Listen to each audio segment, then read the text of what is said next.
All right. Test. Okay. All right. Hi. Thanks for having me here. It's great to see all these people interested in Git. So yeah, today I'm going to talk about how we built a peer-to-peer code forge on top of Git.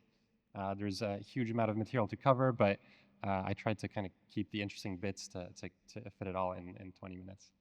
Um, so first of all, what's the idea? Well, Forge is a code collaboration system.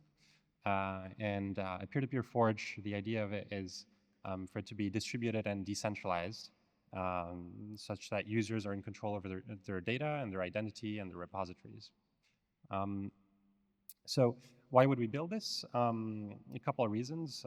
No censorship, no single point of failure, potentially better privacy, better security, and most importantly, user-owned, so there really is no kind of intermediary that controls things.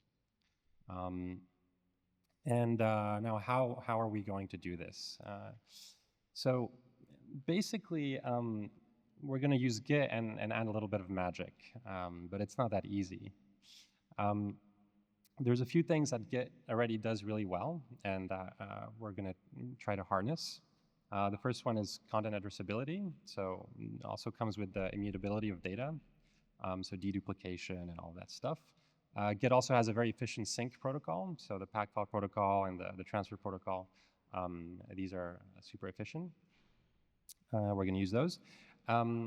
Git also has quite a flexible object storage system, so essentially a database, though it's not quite a database, but it has a neat feature around data dependencies, so it'll kind of, it knows what to fetch if you tell it.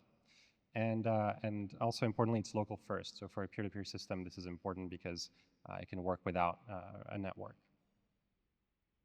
What does Git not do, though? And these are the things that we're going to have to address to build a peer-to-peer code forge.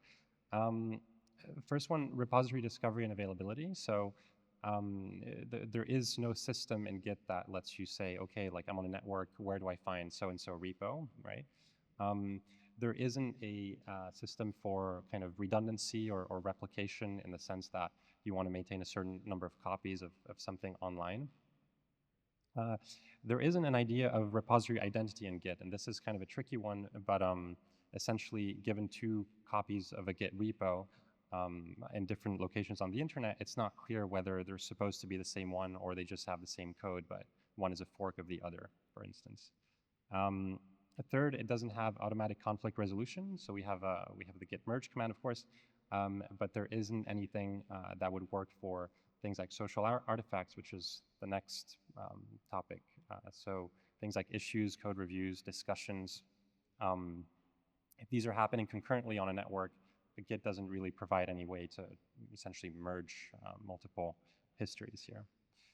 So in the 15 minutes that I have, I'm going to kind of go through some interesting ideas that we kind of discovered or used to solve some of these problems. And these might be ideas that are useful in other contexts, but they're at least essentially useful for what we're building. So the first problem is repository discovery and availability. So the problem stated otherwise is how do we find repositories and make them available on a network? And as a peer-to-peer forge, the idea is essentially a peer-to-peer network, of course. Now, one of the interesting things about this is looking at this graph or this diagram. You have a gossip layer where nodes are communicating metadata, essentially, information about repositories. And then over the same network, you have the Git protocol running, doing fetches. And this kind of looks like this, for instance, if you have two nodes, where one of the node will announce to another node, I have a repo with this identifier, these refs, and these signatures over the refs, for instance. And then Bob will say, great, git fetch, right? And it's important that here we're using git fetch and not git push, because essentially you don't want to put data on someone else's node because that has a lot of security implications, but instead you're always fetching, essentially, once something is interesting. And another cool thing that we have to do, or that we can do, is using the existing git upload pack, so the actual git upload pack binary, through a tunnel to essentially connect the fetching side with the pushing side, or the uploading side in this case. And the way this works, and the cool thing about it, is we essentially have an encrypted connection between two nodes, and then we hook up the standard in and standard out of the git upload pack process. We run it, and essentially every write that comes from the remote on the TCP connection ends up in the standard in of git upload pack, and every output from standard out goes back into the socket and reaches the remote node. So that's kind of cool, because we don't have we don't really need to have much buffering or anything like that, or any processing of what's happening. We really just connect we essentially tunnel the git upload path process to stream everything through the same connection that already exists for gossip and everything else between the two nodes. On the fetching side, we actually had to implement a custom fetcher essentially that's in process, because the git fetch, or like, I guess it was receive pack, didn't really do exactly what we needed, and we used actually git oxide for that, so that's great. The second of the three kind of broad problems and topics is around identity. So the problem stated again is, how do you identify a repository without a known and trusted location, like a URL? So we're used to identifying things by domain and URLs. For example, github.com/cloudhead/ whatever. And since we trust the host or the domain, we are able to trust the repository, right? Or twitter.com, or like these are location-based trust assumptions. In a peer-to-peer network, or if we want redundancy and we want essentially any peer to be able to host a given repo, we can't use the location or the IP address or something like that. So we have to have a very different approach to identifying if we have the right data and we're not fetching some malicious code or whatever. And essentially, I'm not going to go in super detail, but we use digital signatures and self-certification. For instance, we start with what we call an identity document, and this is a bunch of metadata associated with a repo.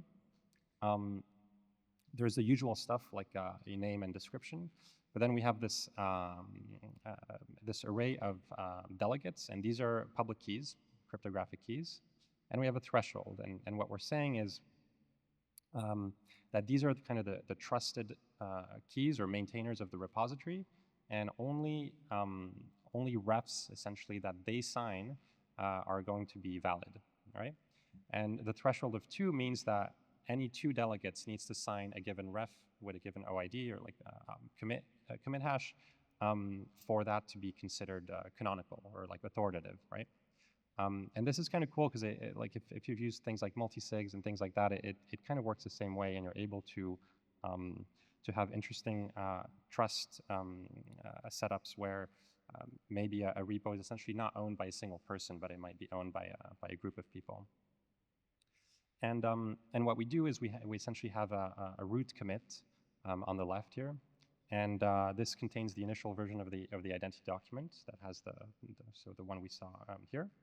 And when you want to update the document, you just add commits to it. And this is a disjoint branch, which means it's a Git branch, and we're storing this in Git, but it's not in your source code. It's separate.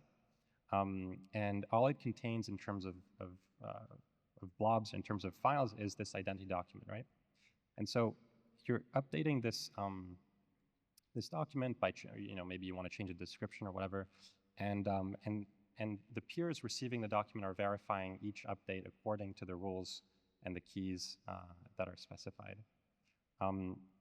If we look at the root commit, so the initial commit, you'll have you have a commit object, you have the tree, you have a blob, and then in the blob, or what the blob represents is essentially this document.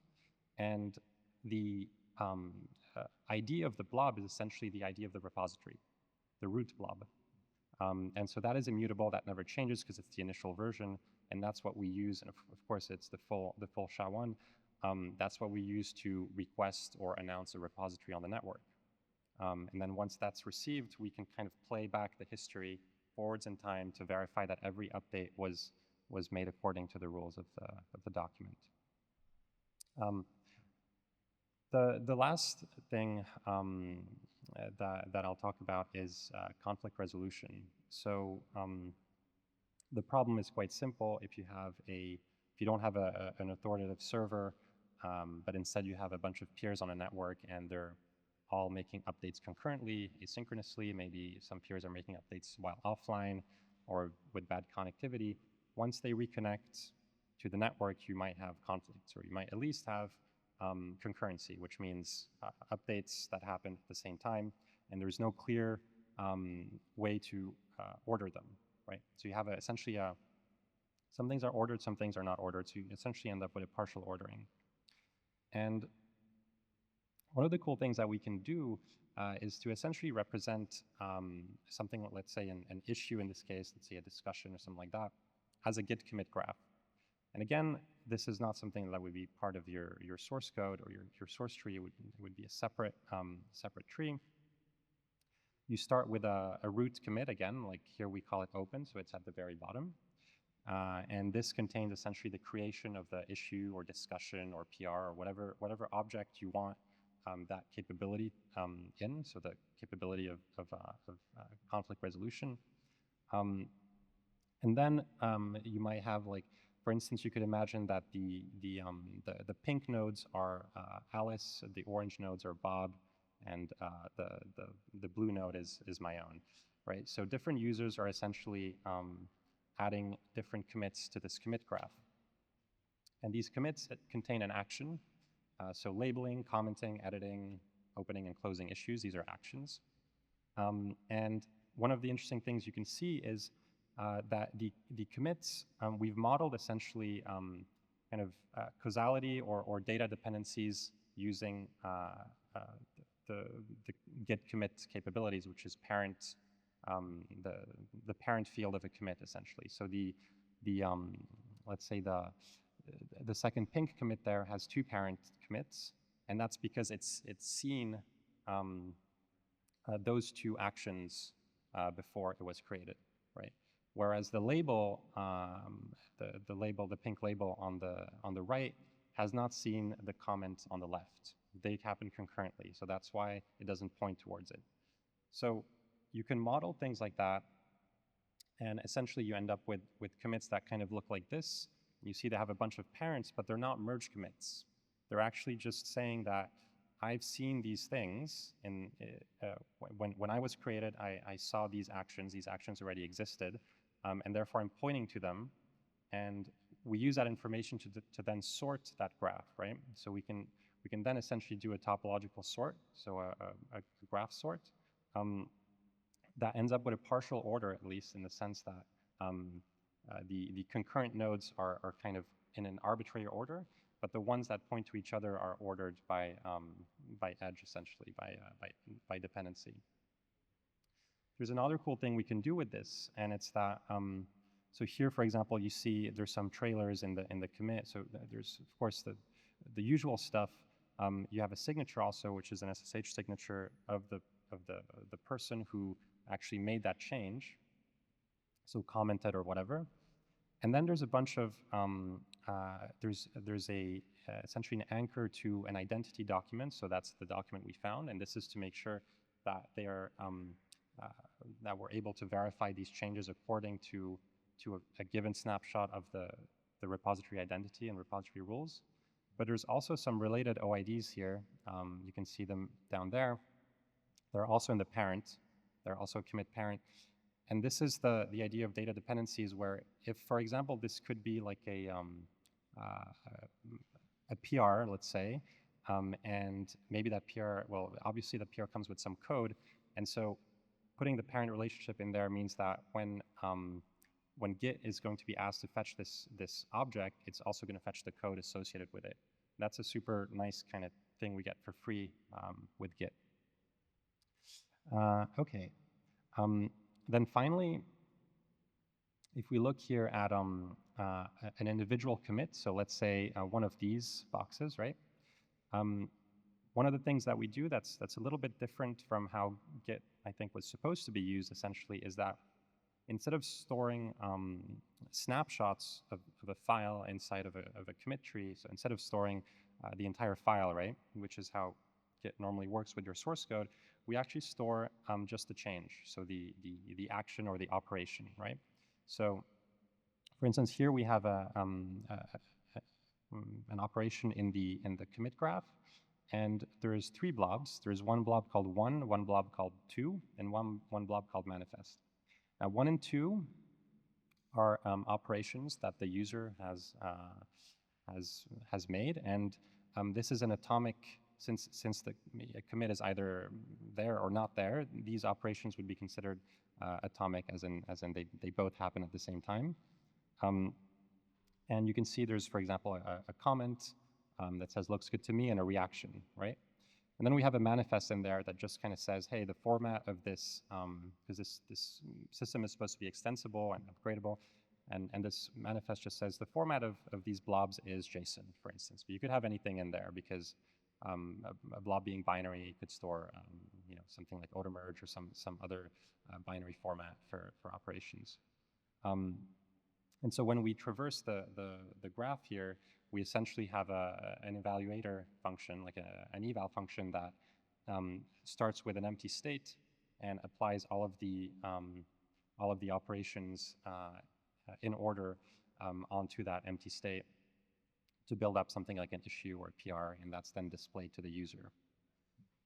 And so therefore it's a little bit funny when you look at, for example, the diffs between things, because it'll look like Git won't really understand how we're using the blobs. It'll just kind of look like we've removed one op and added another op, because it thinks we're modifying files, but that's not what we're doing. One thing about this is how things are stored more generally in terms of the Git repository. And we use a feature that's not commonly seen called Git namespaces. And essentially a Git namespace is just a way to have kind of like a sub-repository tree within a repository. And what we do is we have a Git namespace for each peer. So there's no refs are written by more than one peer, and therefore by more than one public key, essentially. So each peer has its own namespace and is able to write and read from there. And there's never a situation where multiple peers are writing to the same refs. And so here you see the top level. Here you have these long identifiers. These are public keys. And each of these represents a peer. And so we're all kind of storing each other's refs and data in this case. This is one repository on one machine, right? And you can see you have the traditional refs there, like the heads, right, the branches. But then we have other things like the cobs, which are these objects, collaborative objects, which are like issues and patches, have their own hierarchy. And we have a rad also namespace under there, which is not a namespace, but like a ref prefix, which is for things that are only read by the Radicle tooling. Then finally, in the last couple minutes, you may be curious to know what does the workflow look for this? Like, how is it kind of integrated in day-to-day workflow? And the simple answer is that we essentially have a new a protocol, essentially, that Git understands via a Git remote helper called rad. It could be called anything. And we have essentially 2 copies of repositories on your machine for any given repo. The working copy, that is what everyone is used to, and the kind of replicated or stored copy, that is the one that is public and that you're going to push to. So instead of having instead of pushing to GitHub, you actually push locally to your own machine, right? But then that copy that you're pushing to is actually replicated via the peer-to-peer network. So you pull and you push into local storage, essentially, on your node, and then that gets copied and transferred over the network. And this is done via a simple configuration in your Git repo, where you have a URL, that's the unique identifier of your repo. The fetch refs look kind of the same, and then you have a push URL because you're actually not pushing to the same place that you're pulling from, because again, everyone has their own namespace, and so you push to your own namespace, and so you have the the repo ID / your peer ID, which is your public key. I'm not going to do this because I don't have that much time, but yes, to conclude, peer-to-peer, repo identities, and Git commit graphs. Thank you.